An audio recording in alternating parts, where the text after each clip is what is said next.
Бәріне сәлем достар, бүгін біз 6 сыныптан қазақ тілінің 8 тарауының 6 параграфын өтетін боламыз. Жолашар тоқымқағар екен тақырыбымыз. Бізде бірінші тапсырмада айтылыпты, мәтінді оқып ат қойыңдар, стилін анықтаңдар. Бірақ біз астындағы сұрақтарына жауап береміз тез-тез. Бірінші сұрақ: жол мен жолаушыға қатысты ырым-жоралғылар сендерге қандай ой салды? Жол мен жолаушыға қатысты ырым-жоралғылар қазақ халқының қонақжайлығы мен сыйластық дәстүрін көрсетеді. Жолаушының амандығы мен сәтті сапары үшін жасалған жолашар, жолаяқ және тоқымқағар дәстүрлері адамдардың бір-біріне деген ізгі тілегі мен құрметін білдіреді. Екінші сұрақта айтылыпты, жолашар, жолаяқ дәстүрлері қандай тілектен туған? Бұл дәстүрлер жолаушының жолы ашық, сапары сәтті болсын деген ниеттен туған. Жолаушыға бата беру, арнайы ас әзірлеу, оны құрметтеп шығарып салу, оның аман-есен оралуын тілеудің бір көрінісі. Үшінші сұрақ: тоқымқағар деген не, ол қалай жасалады? Тоқымқағар жолаушының алғашқы сапарын құрметтеп өткізілетін дәстүр.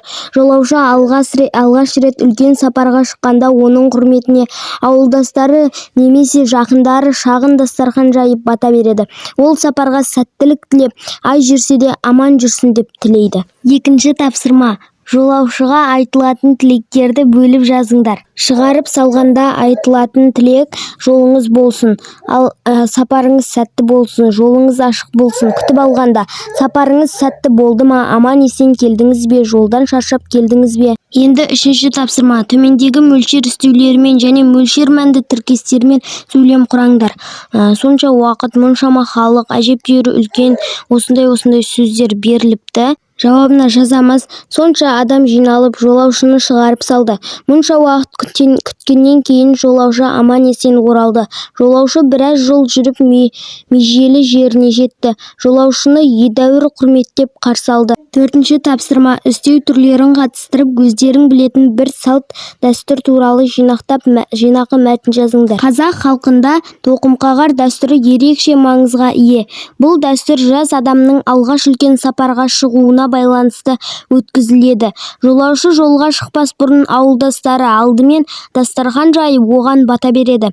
Үлкендер әрдайым жолаушының аман-есен келуін тілейді. Кетер кезде арнайы тоқым қағылып, жақсы сөздер айтылады. Бұл дәстүр жолаушының әрқашан жолы ашық болсын деген ниеттен туған. Достар, осымен менің видеом аяқталды. Сау болыңыздар.